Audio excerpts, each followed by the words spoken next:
Ini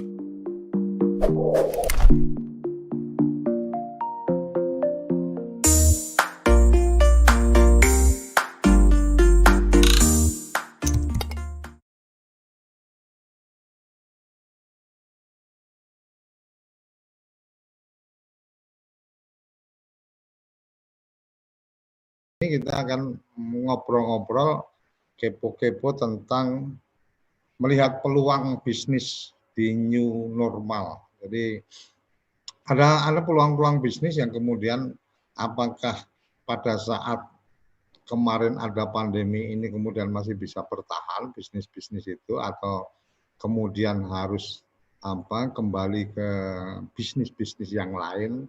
Ini sudah hadir di kesempatan pagi ini kerabat desa, kawan kampung saya, Mas Pasrah Riyadi. Tapi panggilannya Gus Pas, jadi wis bagus tuh ngepas kan. Sugeng Enjang, selamat pagi Mas Pasrah. Selamat pagi Mas Surya Koco. Iya, selamat pagi. Jadi pagi ini kita pengen ngobrol-ngobrol nih, kemarin aku sempat lihat aktif banget melakukan bisnis yang terkait dengan kegiatan terkait dengan kondisi pandemi. Jadi kalau nggak salah ada hand sanitizer, ada perangkat peralatan atau pendukung untuk bagaimana protokol kesehatan dan seterusnya. Pengen tahu nih kejelian, kecerdikan dari Gus Pas. Ini sangat luar biasa, alumni dari sekolah teknik menengah ya, pembangunan ya. Jadi yang lain tahun ini sekolahnya 4 tahun, jadi SMA ini kesuwen, akhirnya kemudian sangat kreatif dengan banyak hal. Boleh berbagi cerita, Mas? Apa ini yang kemudian dilihat dari hikmah pandemi? Oke. Selamat siang untuk rekan-rekan, konco-konco. Salam sejahtera. Assalamualaikum warahmatullahi wabarakatuh. Oke, gini kita lihat kondisi sekarang dulu, bahwa sebutan kami di awal itu namanya decoding the economy of COVID. Apa itu decoding? Jadi mengkelompokkan jenis usaha yang masih memungkinkan adanya potensial winner. Karena ada dua kelompok, satu potensial loser, yang kedua potensial winner. Nah, tak ambil contoh, untuk potensial loser, itu sekarang jenis usaha untuk pariwisata, itu mengalami potensial loser, terus jasa transportasi udara atau laut, otomotif, konstruksi, manufaktur, itu potensial loser. Bukan berarti usaha itu tidak jalan, tapi namanya potensial loser, itu akan cenderung mengalami penurunan. Kalau sampai di sini perhitungannya kurang tepat, losernya benar-benar total loss, kerugian. Nah, kelompok satunya lagi itu potensial winner, itu dimulai dari agriculture atau pertanian, e-commerce, terus jenis internet dan lain-lain, IT. Nah, yang kelompok 3 terakhir itu potensial winnernya besar, yaitu healthcare atau bergerak di bidang kesehatan. Yang kedua, food processing atau ketahanan pangan. Yang ketiga, medical supply. Medical supply itu barang-barang yang berhubungan dengan keperluan kesehatan, rumah sakit, termasuk perkantoran yang membutuhkan fasilitas kesehatan. Nah, 3 terakhir ini yang harus kita pilih dalam kondisi COVID. Jadi saya ulang, potensial winner yang paling on sekarang adalah personal healthcare. Personal healthcare itu sejenis sanitizer, pokoknya untuk mendukung kesehatan-kesehatan yang sekarang ada, terus food processing atau ketahanan pangan, yang ketiga medical supply atau service. Nah, ketiga ini kita coba fokuskan, karena yang lain sementara sih kalau saya sampaikan sih potensial losernya besar. Nah, ketiga peluang ini sebenarnya kita lihat kondisi aktivitas dulu. Aktivitas ekonomi selama COVID itu turun, itu 53%. Jadi 53% turun total kondisi sekarang ini. Nah, sementara yang namanya cost atau biaya itu tidak pernah turun. Oke. Ya, ini contoh.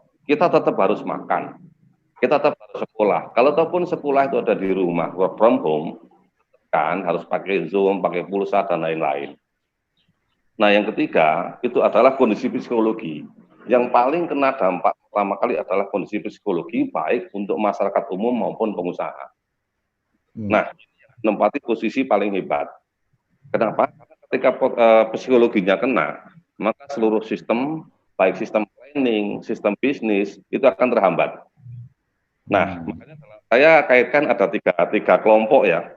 Kalau kita mau memilih jenis bisnis untuk saat ini, nomor satu saya sarankan untuk jenis usaha yang bergerak atau terhubung dengan pangan. Karena apapun pangan tidak akan pernah berhenti. Yang kedua kesehatan, yang ketiga psikologi. Nah, untuk yang ketiga psikologi ini saya tidak memaknai psikologi secara umum ketika kita bermasalah dengan psikologi kita, tidak. Bahwa dalam kondisi apapun kita masih perlu hiburan. Lah, hiburan ini penting.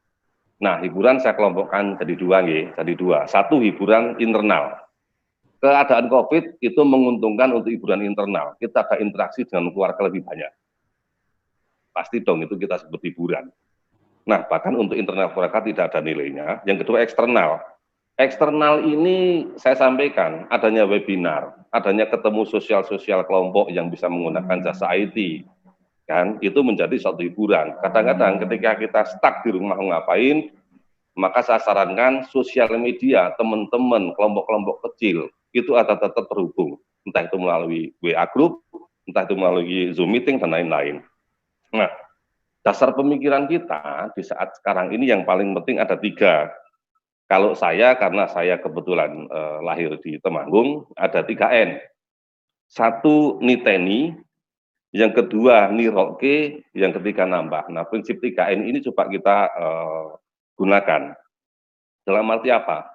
Kondisi sekarang nggak mungkin kita ambil peluang yang begitu besar. Contoh proyek-proyek begitu besar, nggak usah lah. Kita biasa-biasa aja. Jadi niteni. Yang kedua, niroke. Kita boleh kondisi sekarang itu menirukan. Oh, di sana ada peluang bagus, ini bagus yang memungkinkan. Kita tiru saja, nggak masalah. Tetapi dalam hal ini tidak meniru yang melebihi atau hak paten seseorang. Yang kedua, nambah. Nambah dalam arti begini. Kita bisa membuat variasi baru, varian baru untuk bisnis. Baik itu skala home industri atau skala di antara teman-teman. Nah, bagaimana caranya?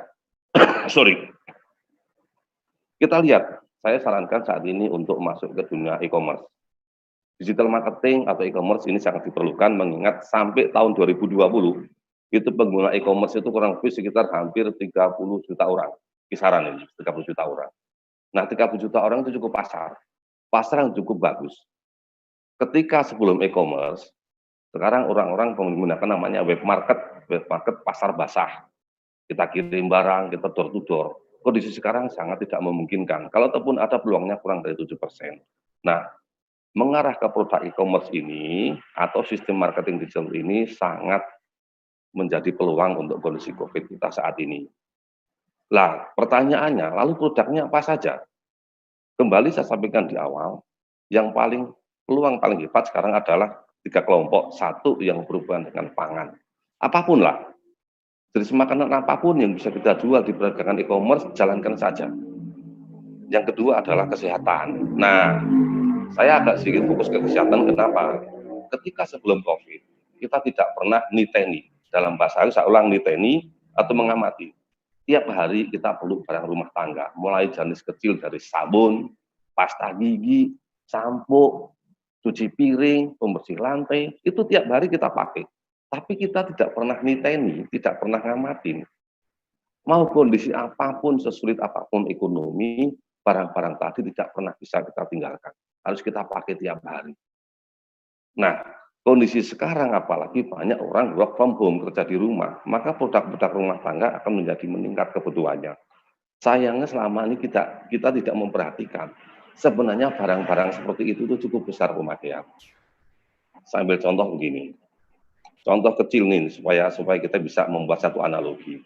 Dalam satu rumah tangga, kita membutuhkan sejenis sabun cuci piring misalkan.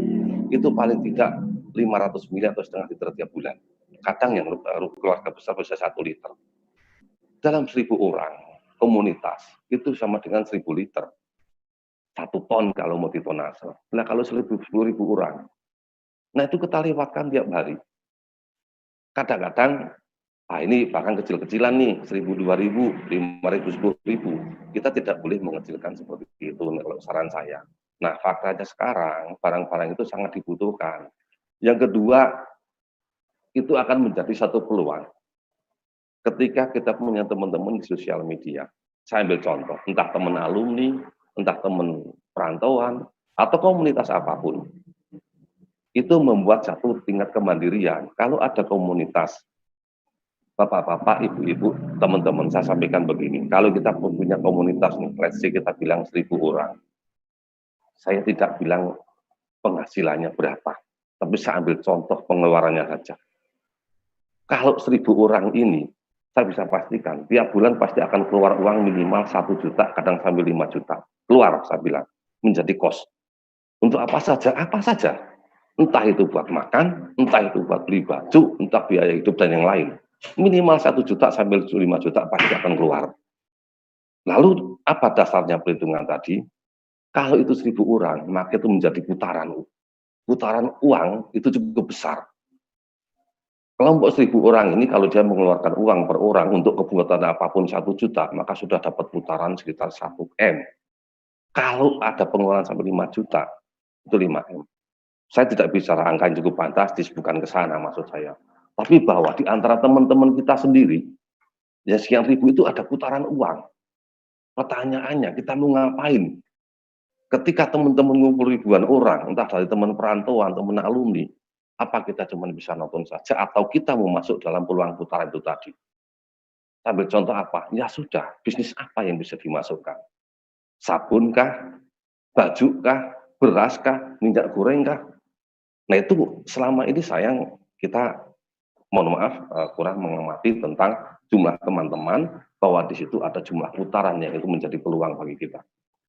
Nah, lalu bagaimana dengan kesediaan produk dan distribusi? Itu masalah teknik atau saya bilang itu prioritas kedua. Ketika sudah open mind bahwa ada peluang yang ada di dalam situ, baru kita sampaikan, oh ini teman-teman, ini kita ada komunitas ini 1.000 orang, 100 orang, 500 orang, kita mau ngapain di dalamnya. Nah itu kita membuat format tertentu. Nah, sehingga saya sampaikan, inilah saatnya ketika punya teman-teman yang selama ini secara sosial kita jalan, kita satu tingkat naik grade-nya menjadi sosioekonomi. Sosialnya tetap dapat, ya kan, ekonominya tetap dapat. Nah, di situ kadang-kadang kita ingin sampaikan, ini ada beberapa program untuk menarik peluang kondisi saat ini. Nah, distribusi jangan khawatir. Banyak pemain e-commerce besar di Indonesia, kalau saya boleh sebut merek, mohon maaf mudah-mudahan tidak melanggar etika. Satu, misalkan kayak Tokopedia, Bukalapak, Shopee, dan lain-lain, menyediakan lapangan pasar cukup besar. Ada produknya saya sampaikan, apa saja yang bisa kita buat, apa saja yang bisa kita dagangkan. Kalau saya ambil contoh kan cukup ekstrim, bahkan air minum mineral dalam botol aja, itu bisa dijual ke online. Kalau kita lihat, kan cuma air minum. Nah, kelemahan kita itu ketika kita punya mindset, kan cuman ini. Dan itu terus-menerus akan stuck. Kalau kita menstakkan sesuatu, cuman begini nih, cuman begini, cuman kecil ini kan jadi besar gitu. Nah, ini kita coba ambil peluang. Nggak masalah, putaran dari Rp1, Rp2, Rp3, lama-lama juga menjadi stacking. Nah, saya mencoba ke kondisi sekarang ini, mohon maaf, saya sedikit agak buka sedikit background saya, kebetulan cleaning sanitasi saat ini. Kalau dibilang besar sih, ya kita syukuri saja sambil jalan. Cuman saya ambil titik 3 dari peluang tadi, pangan, kesehatan, dan psikologi, saya ambil titik yang di bidang kesehatan. Dalam artian apa? Nanti akan menjadi tren. Kalau dulu kita cuci tangan itu kalau nggak disuruh dengan kesadaran penuh, nggak akan cuci tangan. Nah kondisi sekarang akan menjadi satu habit atau kebiasaan cuci tangan. Lalu saya berpikir, apa yang bisa saya lakukan ketika habit cuci tangan nanti mulai tren naik. Maka saya mencoba membuat satu jenis antiseptik cuci tangan. Nah itu coba saya lakukan, sudah jalan jauh sebelum COVID, sudah jalan. Lalu kita berpikir lagi, kalau ini menjadi kebiasaan apa lagi yang bisa kita tarik peluang? Orang pasti traveling, nggak bisa dihindari. kan pergi kemana-mana nggak bisa hindari. Bagaimana cara menjaga diri kita? Maka saya sediakan peluang itu, oh ini ada perlu namanya toilet sanitizer. Ketika kita di rest area, ya kan toilet, misalkan kita lihat aja 10 toilet, ruang toilet. Yang di rest area adalah ratusan bahkan ribuan orang, maka saya sebut itu adalah toilet umum. Ketika kita ingin menjaga sanitasi kita, maka saya buat produk yang namanya toilet sanitizer. Jadi sebelum begitu kita masuk toilet, toiletnya kita semprot. Itu peluang yang kedua, yang saat ini alhamdulillah barang sudah mulai diterima di pasar. Yang ketiga, mobil. Saya ambil mobil adalah untuk disinfektannya. Kadang-kadang mobil kita pakai sendiri, kadang-kadang dengan pihak keluarga, ataupun dengan orang-orang lain yang ikut di mobil kita. Maka bagaimana menjaganya sama. Dalam mobil kita semprot dengan desinfektan, dengan syarat tertentu, aman buat mobil, aman buat kulit dan orang yang ada di dalamnya. Nah, saya mencoba mengambil peluang-peluang seperti ini di saat kondisi COVID. Karena prioritas utama adalah pangan dan kesehatan. Nah, dua itu yang menjadi perhitungan kami untuk mengembangkan produk. Peluang apa lagi? Ini saya ambil contoh untuk yang next-nya ya. Saya akan coba membuat satu bahan anti kuman di layar HP. Karena selama ini layar HP yang paling sering kita sentuh tiap hari. Nah, produk itu akan kita launch segera. Nah, saya tidak membicarakan tentang bagaimana produk saya, merek saya tidak. Tapi bagaimana kondisi sekarang harus benar-benar cari celah. Nah, kesehatan itu kita sampaikan ada dua, kesehatan diri kita dan kesehatan lingkungan kita. Selama ini, belum lama kita dengar beberapa lingkungan kita semprot dengan desinfektan dan lain-lain. Oke, pertanyaannya, bagaimana dengan internal rumah kita? Bagaimana sanitasi di rumah kita? Oke, ketika kita bilang sanitasi, maka perlu tiga kelompok besar. Satu, tempat itu sendiri, dalam arti rumah. Yang kedua, diri kita. Yang ketiga, produk apa yang akan dipakai untuk desinfeksi rumah yang cukup aman. Nah, ini saya coba memberikan share ke rekan-rekan, dalam artian masih banyak peluang kita saat kita kondisi begini. Kalau pakar-pakar menyampaikan apakah kita mau jadi lalat, yang ketika dalam kondisi COVID, ya udah habis kondisinya begini, mau ngapain lagi, kita sudah nggak bisa ngapa-ngapain. Atau kita nomor dua menjadi lebah, kondisi apapun kita akan tetap cari madu. Dan tidak akan pernah lebah kita cari tempat-tempat sampah, kan gitu. Ini analogi ketika saya sampaikan, apakah kita akan cukup menyerah begitu saja karena COVID, menyerah begitu saja karena kondisi sanasinya di lockdown, sementara kita punya cost cukup besar untuk pertahanan hidup. Nah, maka peluang pasti ada. Nah, ini mungkin di babak session pertama saya sampaikan lagi bahwa yang paling penting adalah interaksi antara kawan. Entah itu dalam bentuk personal, bentuk kelompok tertentu, bentuk instansi atau segala macam. Saya rasa kondisi apapun, walaupun ini COVID, yang namanya interaksi dengan teman itu kalau bisa jangan terputus, karena itu menjadi peluang pertama. Kenapa saya sampaikan begitu? Semua yang tadi saya sampaikan adalah objek itu dalam arti produknya. Sambil contoh begini, saya mau dagang mobil misalkan, saya mau dagang rumah, saya mau dagang beras, saya mau dagang apapun, itu yang kita bicarakan adalah objek. Nah, saya mencoba menarik satu langkah sebelumnya bahwa yang penting adalah kita. Karena kita adalah subjeknya. Ketika kita sebagai subjek, kalau dalam bahasa Jawa saya bilang, sudah punya kesaktian, maka objek apapun yang akan dijalankan biasanya nggak ada masalah. Nah, selama ini kita ulang, selama ini kita ketarik, ayo dagang ini, yuk bisnis ini, bahwa semua yang dibicarakan ambil objek. Maka saya sarankan, ayo kita mundur satu langkah, kita sebagai objek, kondisi kita sedang pandemi, kita tidak boleh menyerah, peluang apa yang harus kita jalankan, masalah yang tadi, secara garis besar saya sarankan 3, tapi 2 paling besar, satu pangan, kesehatan, adapun psikologi dan hiburan saya tempatkan di nomor 3. Sementara itu dulu Mas Rio Koco. Terima kasih, luar biasa ini. Luar biasa ini. Jadi gayanya udah kayak Mario Teguh gitu. Jadi ada 3N, niteni, ya kan, niru, nambahi, ya kan. Itu kalau nggak salah di bahasa Jawanya itu amati, tiru, modifikasi kan, gitu Mas.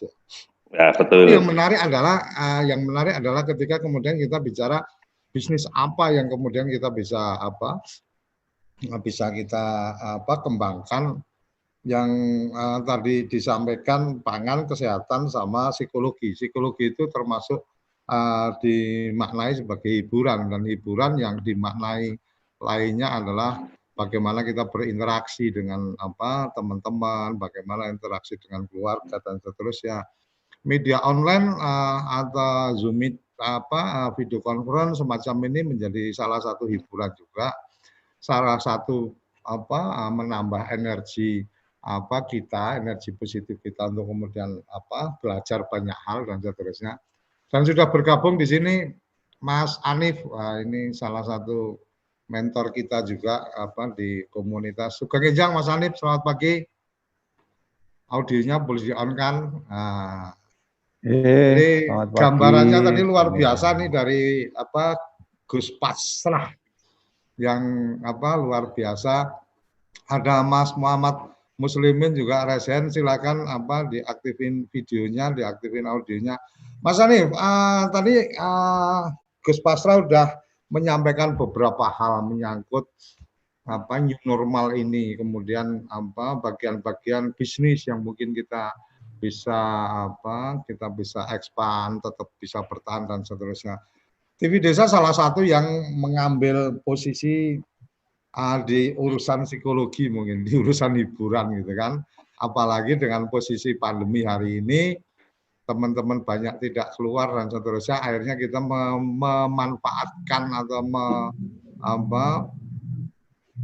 menggunakan video conference ini sebagai salah satu cara untuk kemudian bagaimana kita melakukan interaksi, bagaimana kita juga mengembangkan acara-acara, bahkan ini sedang kita jajaki juga untuk kemudian perform musik atau perform kesenian dan seterusnya, itu cukup pakai Zoom meeting dari tempat masing-masing, kita bisa live kan di channel YouTube kita dan juga di satelit kita. Mas Anif, ada yang ingin dikomentari dari tausiahnya Gus Pasrah hari ini? Saya bisa kualat kalau komentari Mas Pasrah ini. Mas Anif, apa kabar Mas Anif? Alhamdulillah sehat, Pak. Tapi menarik tadi itunya ya, pemaparannya ya. Salah satu hal yang sekarang menjadi gaya hidup baru itu ya setelah pandemi itu adalah pengenaan masker gitu ya. Itu bisa kita lihat dari jenis dan model masker. Kalau sebelumnya kita kenal masker kan yang dibagi di Gojek itu yang hijau itu ya. Tapi begitu sekarang ada pandemi dan orang membutuhkan masker, maka berkembang jenis-jenis model lain yang arahnya nanti saya kira akan menjadi gaya hidup gitu ya. Kalau itu sudah menjadi gaya hidup, maka ini menjadi bisnis yang menjadi lebih menarik daripada hanya sekedar untuk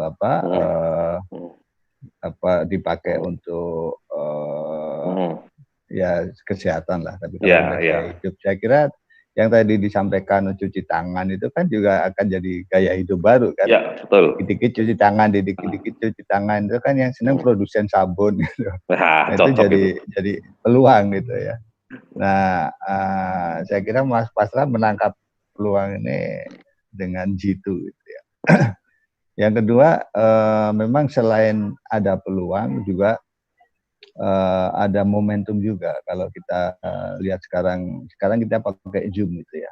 Zoom itu saya kira mereka kalau nggak ada pandemik itu berkembangnya juga biasa-biasa aja. Tapi terjadi pandemik mereka mendapat momentum yang bagus untuk melejit dengan cepat bisnis mereka.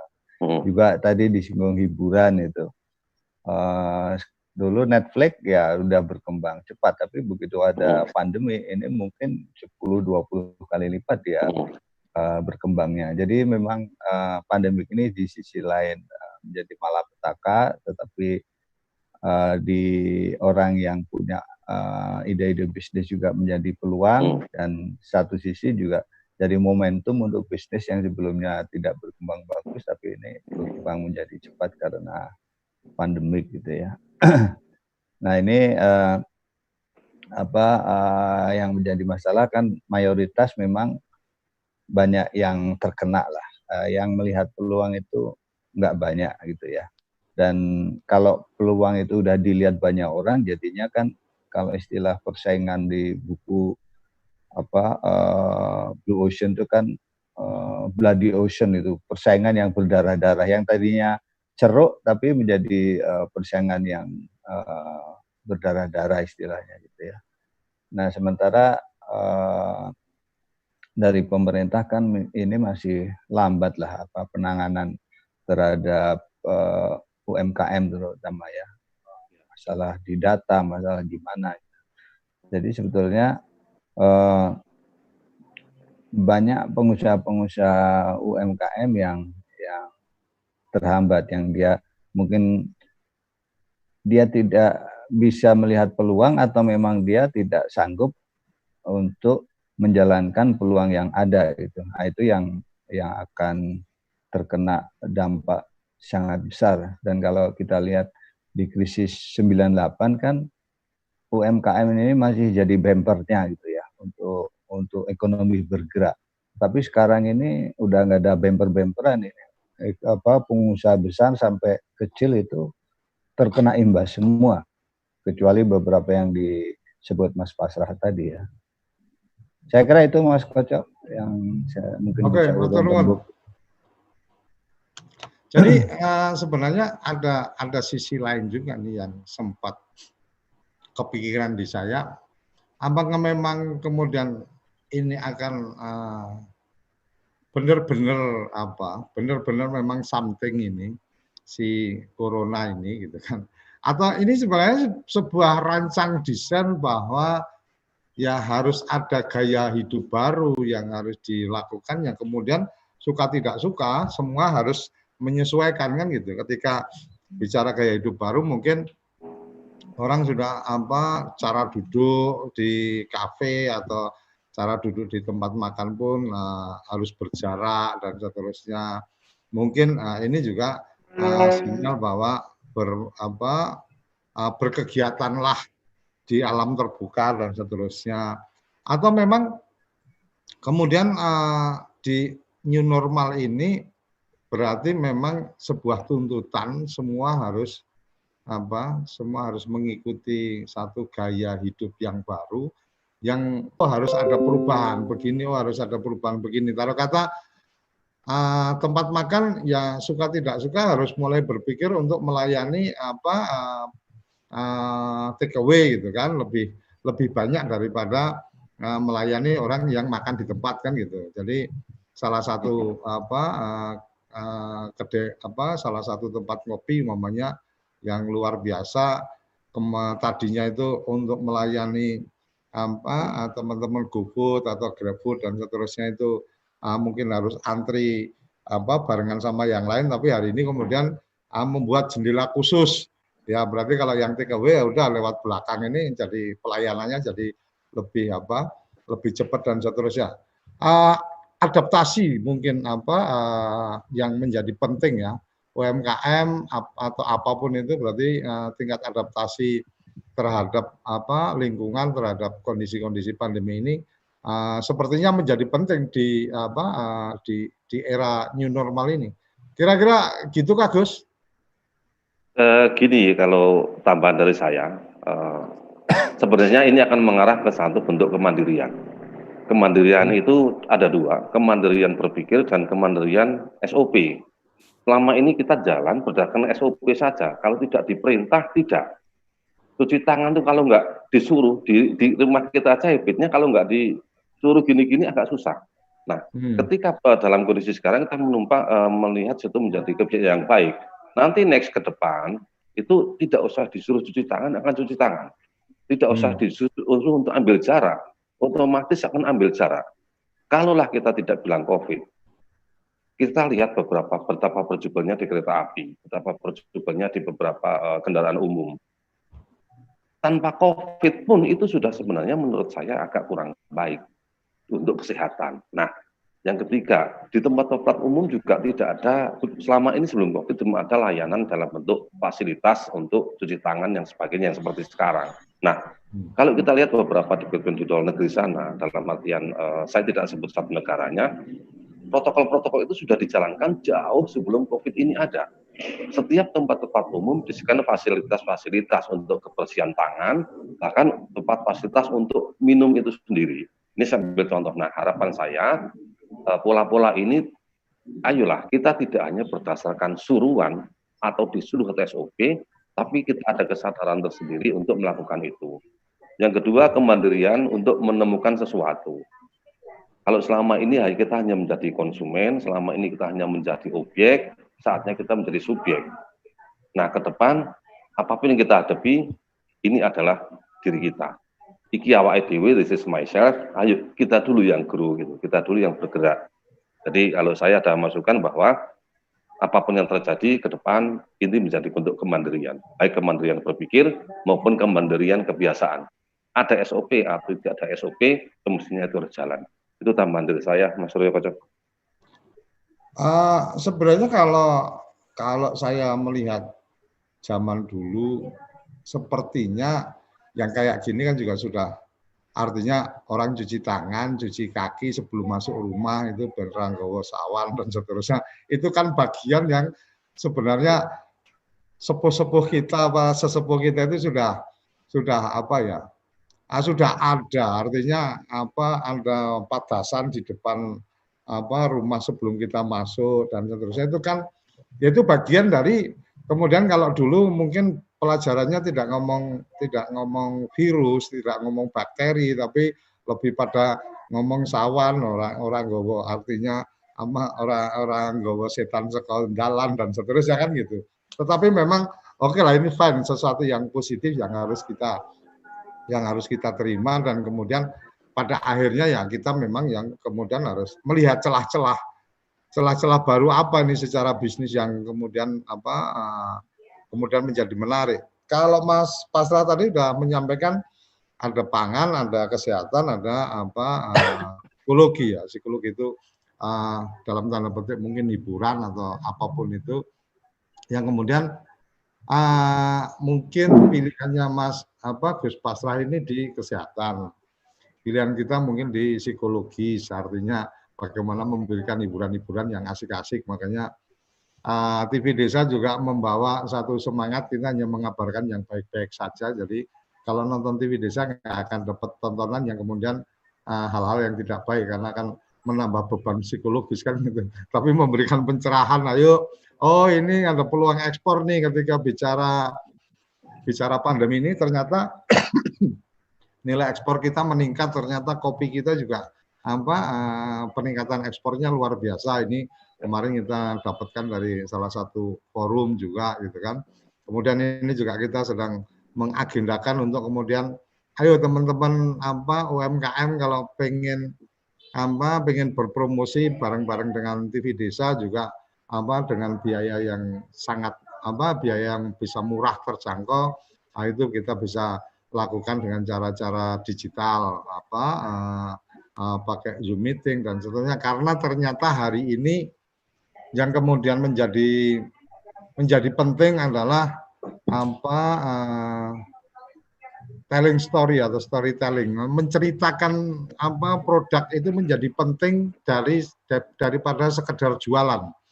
Menceritakan bahwa sambal pecel saya ini dibikin dari kacang-kacang pilihan, bahwa yang melakukan proses pembuatan itu juga menjaga kebersihan, bahwa packaging itu dilakukan dengan oke dan seterusnya. Itu ternyata menjadi daya tarik yang lain dari sebuah promo produk daripada sekedar kemudian memamerkan foto-foto produk dan seterusnya. Ini yang coba akan kita lakukan ke depan.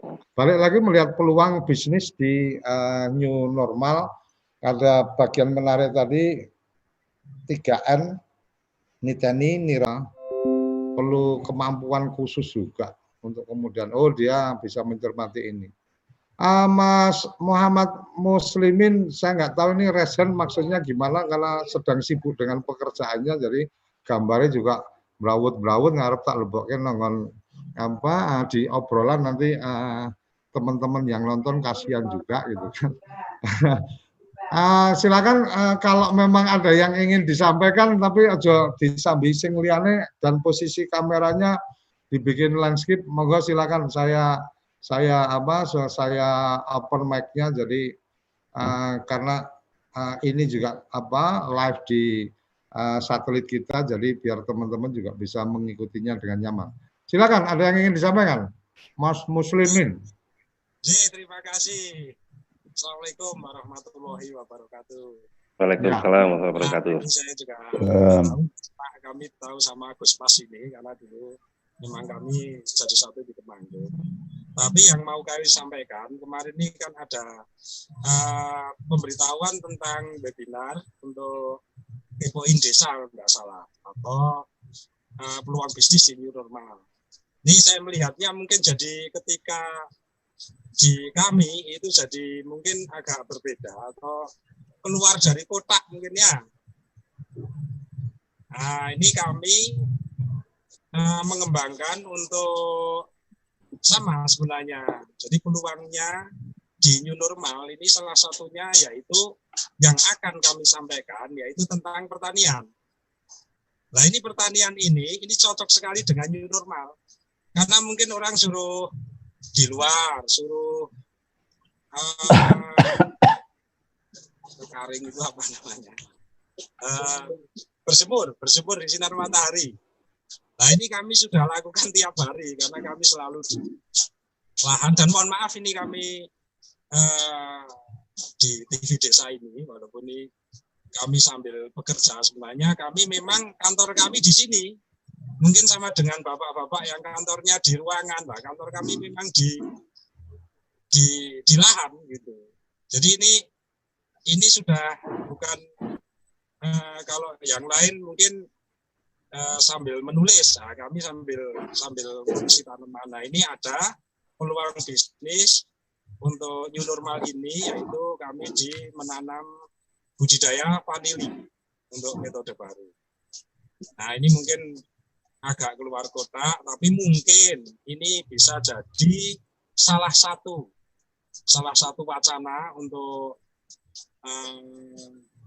peluang bisnis normal tersebut.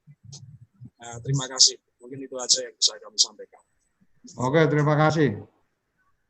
Terima kasih. Jadi di TV Desa sebenarnya kalau kerabat sempat mengikuti acara kita, tidak semuanya di dalam ruangan, karena kemarin waktu hari koperasi juga teman petani di Lampung itu juga langsung dari kebun jagungnya. Jadi bukan sesuatu yang aneh kalau di tempat kita, Mas. Teman-teman di kita di ujung Lampung sana juga menyampaikan pendapat pada saat sedang ada di ladang juga. Jadi memang ya seperti yang tadi, terima kasih Mas Muhammad Muslimin, seperti yang tadi sudah disampaikan Gus Pasra tadi, pangan itu salah satunya yang kemudian menjadi peluang yang untuk kita coba kembangkan. Apakah kemudian di hulu atau kemudian di hilir itu satu opsi. Dan yang menarik menurut saya adalah ketika kemudian tadi sempat disampaikan tentang bagaimana pemanfaatan digital, bagaimana pemanfaatan internet yang kemudian kalau kita bicara petani kemarin mungkin teman-teman berjualannya mesti harus ke pedagang atau ke pengepul atau ke tengkulak, tetapi hari ini sebenarnya ketika seperti yang tadi Gus Pasra sampaikan, ya jualan produk-produk tani di semua marketplace yang ada pun juga boleh dilakukan. Artinya menyampaikan bahwa kita akan ada panen pada kapan, kemudian Tani Hub juga ada yang khusus produk tani dan seterusnya. Itu mungkin bagian yang perlu dimaksimalkan dalam pemanfaatan. Mungkin gitu ya, Gus? Betul, Mas Ryo. Jadi begini, ketika kita bilang marketplace, kita ada dua. Satu tadi digital marketing, yang kedua web market. Nah, digital marketing itu yang penting dari kita tuh kan gini, kita menyampaikan bahwa produk kita tuh ini loh pesan dari produk kita tuh apa? Produk kita adalah jenis makanan, dengan beberapa keunggulan. Karena ketika kita bicara market kan pasti ada 4P kan, gitu loh. Satu produk, yang kedua place, yang kedua price, yang keempat promotion. Nah, produk apa saja, mau dari, mohon maaf, mau jual batu split pun nggak ada masalah. Pasti pun nggak ada masalah, apalagi jenis yang tadi Mas Muslimin sampaikan, kalau nggak salah itu jenis panili dengan metode tanam baru. Nah, ketika produknya bisa disampaikan lewat marketplace tadi, oh ini panili dengan budidayanya model begini, misalkan tanpa bahan pupuk yang mengandung kimia, misalkan itu akan menjadi satu upgrading value produknya itu sendiri. Nah, itu disampaikan. Nah, kadang-kadang kita hanya terkotak-kotak, apakah saya hanya murni jualan dalam bentuk produk yang bisa dikemas atau tidak? Karena konsep marketing sendiri beda dengan sales. Sales adalah salah satu bagian dari marketing. Yang penting kita sampaikan bahwa kita tuh punya produk lingkupnya seperti ini. Nah, setelah ada message, setelah kita sampaikan, baru transaksi itu nomor sekian setelah pesan-pesan produk kita diterima oleh konsumen. Untuk Mas Muslimin, silakan, nggak ada masalah sebenarnya tadi sudah disampaikan oleh Mas Roy Koco, tidak keluar dari topik. Dan itu malah menurut saya peluang yang cukup bagus ketika Muslimin mengembangkan budidaya panili. Ya perkara nanti panilinya pasca panen yang seperti apa, nanti di sesi selanjutnya. Tapi begini, betapa ramainya ketika COVID itu tentang jahe, entah jahe yang biasa atau jahe merah. Sebenarnya dari dulu, ketika bangsa-bangsa Eropa kita, kan kalau dibilang polo hijau itu tidak hanya polo dan lain-lain. Dari kita hanya diekspor ke sana, dijadikan pudra lagi, dikembalikan ke kita lagi, dan kita disuruh beli. Padahal stoknya untuk kita. Nah, kita lihat, entah itu jahe, panili, merica, dan lain-lain. Nah, di situ tadi saya sampaikan, titik kemandirian ini yang kita perlukan. COVID ini bukan dijadikan momen untuk hanya sekedar nyerah, atau kalau dalam bahasa saya, karena saya di Melbourne Country, Texas itu diingat ada namanya Morocco, itu kota kuda, maka saya bilang itu Melbourne Country, itu ada di Ngadirjo, itu kita nggak boleh ngelugru. Ayo kita tetap semangat karena ini ada di diri kita. Itu Mas Surya Koco saya. Oke, Mas Nurwan. Mas Hanif ada yang ingin ditambahkan? Karena belum. Pakar ekonomi walaupun lulusan biologi.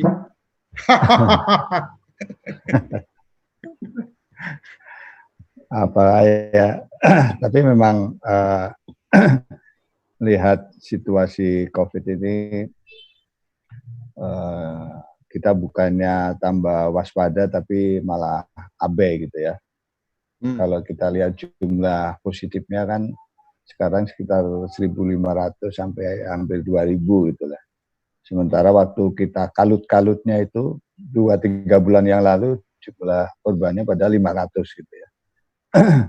Nah, kita sekarang udah mulai abai, tapi di sisi lain juga seperti kata Mas Pasrah tadi bahwa keinginan untuk bersih dan menjaga jarak itu sudah menjadi habit. Nah, ini yang bagus juga.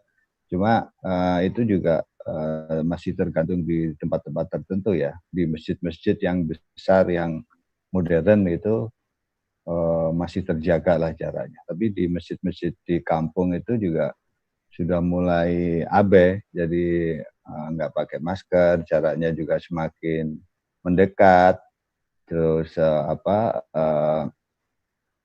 kerumunannya juga semakin banyak. Gitu. Nah, yang seperti ini kita perlu waspada untuk diri kita sendiri, gitu ya.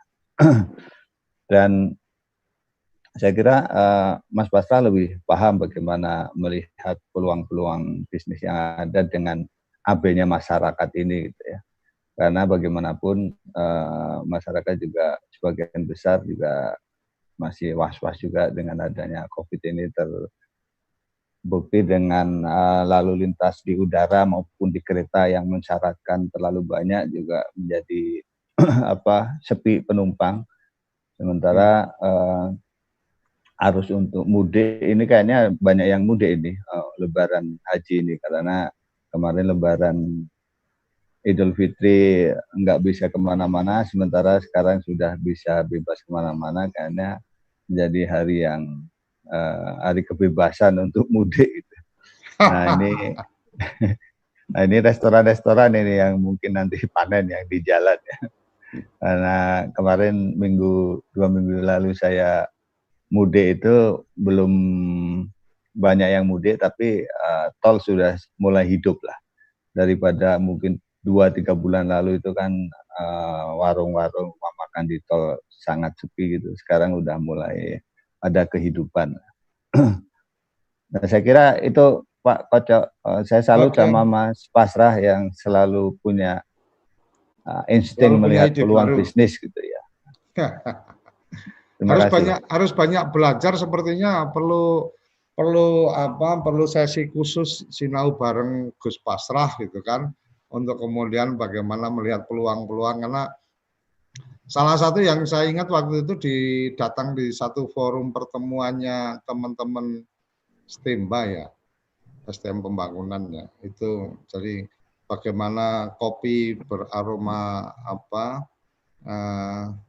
beraroma-aroma lain gitu kan, dengan sirup yang dibikin oleh teman dari STEMBA dan sebagainya. Ini buat saya luar biasa juga ini.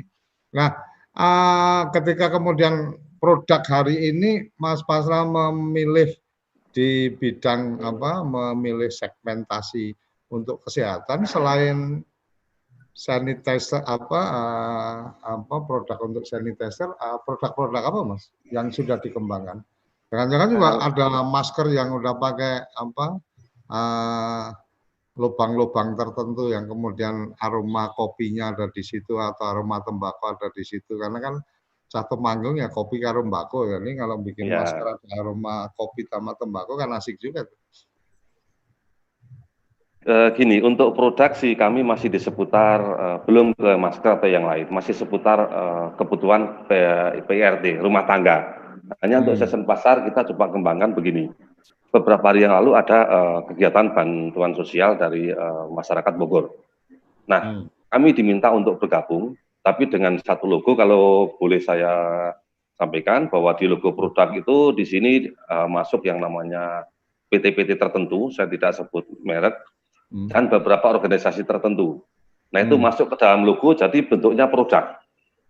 Nah, dari perusahaan itu mengeluarkan CSR.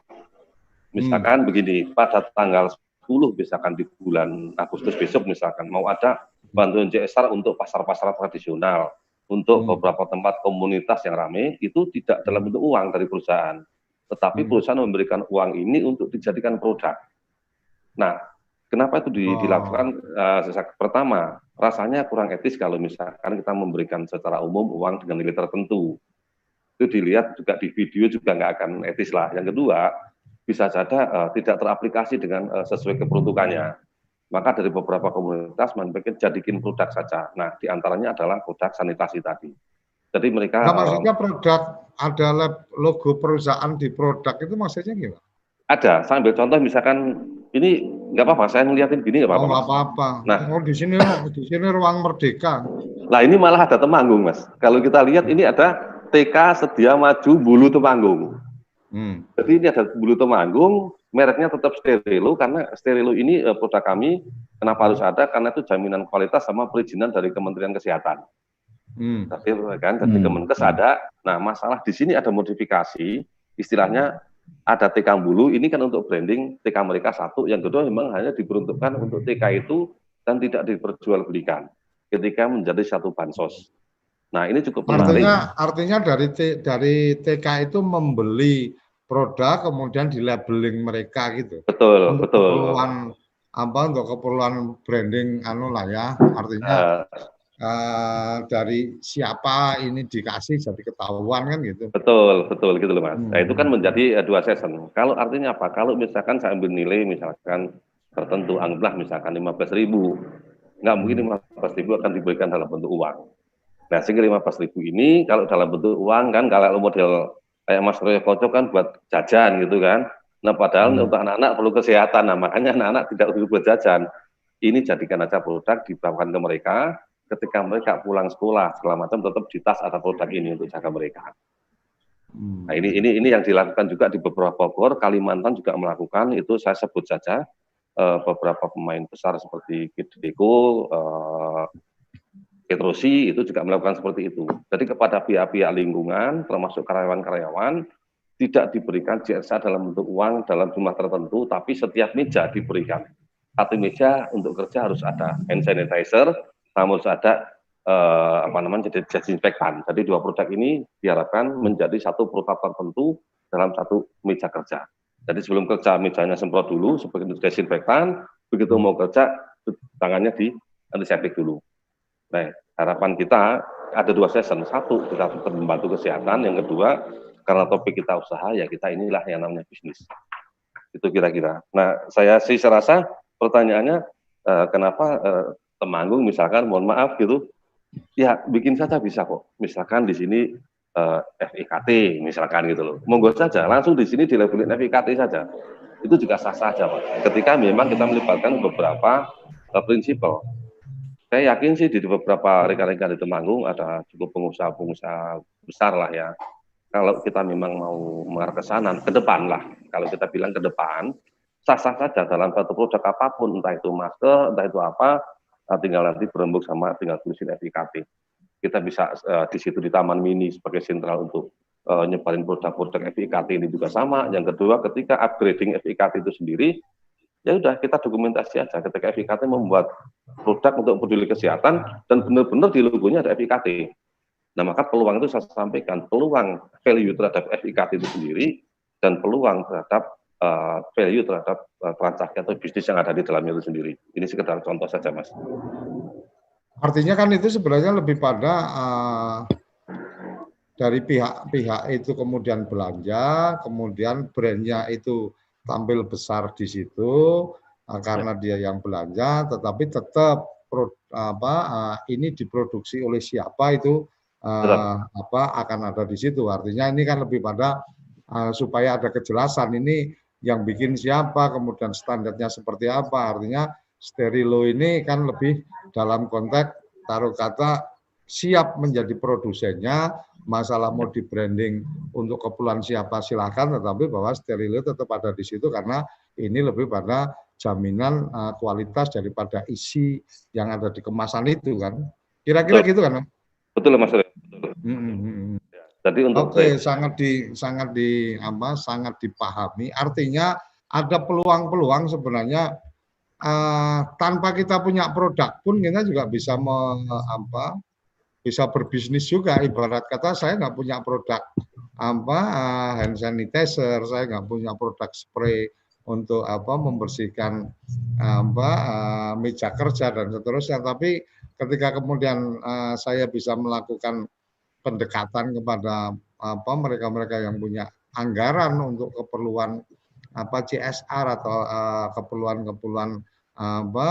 kesehatan belanja produk-produk kesehatan seperti itu, kita juga bisa jadi tim marketingnya juga kan, artinya tinggal menawarkan ini Anda seperti ini, Anda bisa dibikin dengan brand seperti ini, bisa dibagikan ini sebagai kepedulian terhadap lingkungan dan seterusnya.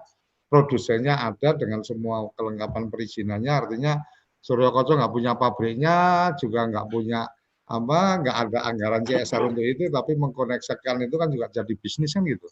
Kira-kira gitu, Gus. Betul, Mas Arya, betul. Tadi gitu. Oke, jadi ini kesempatan juga untuk teman-teman yang mengikuti acara ini, yang ikut Kepoin Desa, karena kita bicara tentang peluang-peluang itu, dan ini juga sangat mungkin dilakukan untuk keperluan produk-produk yang lain. Tinggal bagaimana kemudian kita melakukan komunikasi, kita melakukan negosiasi dengan produsen. Taruh kata tadi Mas Basra menyampaikan ada 3 nih, ada pangan, ada kesehatan, ada hiburan. Umpama pangan, oh ternyata ada nih teman yang kemudian memproduksi satu makanan yang kemudian bisa di delivery kemana dan seterusnya, dan secara cita rasanya oke dan seterusnya, karena kita mungkin punya banyak relasi ya, kita bantu menjualkan dengan kemudian di branding produk kita, di branding nama kita atau nama dari usaha kita, tetapi tetap informasi bahwa ini diproduksi oleh siapa dan seterusnya itu menjadi penting, tetap harus ditampilkan. Karena apa? Karena pertanggungjawaban kualitas dan kemudian kejujuran, artinya saya tidak memproduksi langsung, saya membantu menjualkan. Ini kan seperti yang dilakukan oleh Unilever umpamanya atau beberapa brand-brand besar itu.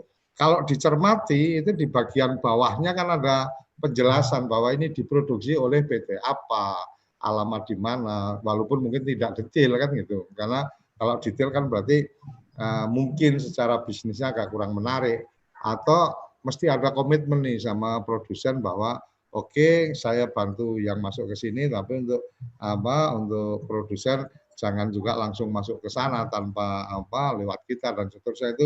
Itu sebenarnya hanya urusan dealing bisnisnya aja. Saya pikir menarik ini, banyak hal yang sebenarnya butuh kembali lagi butuh ke kreativitas kita, dan kemudian bagaimana kita memaksimalkan pemanfaatan sosial media. Artinya yang gratisan juga efektif. Ketika kita bicara WhatsApp, kita memaksimalkan data teman-teman kita yang ada di WA itu, kita kirim kabar-kabar dan seterusnya, itu juga sangat mungkin dilakukan dengan menggunakan Instagram, daripada cuma tidak ada kegiatan hanya nonton hiburan-hiburan aja, mungkin bisa main-main Instagramnya dengan aplikasi-aplikasi yang ada, produk teman yang mungkin secara tampilan kurang oke, dengan tampilan aplikasi dibikin gambarnya bagus, pasang di Instagram kita, kalau ada yang butuh ngubungin kita lah, kita yang bantu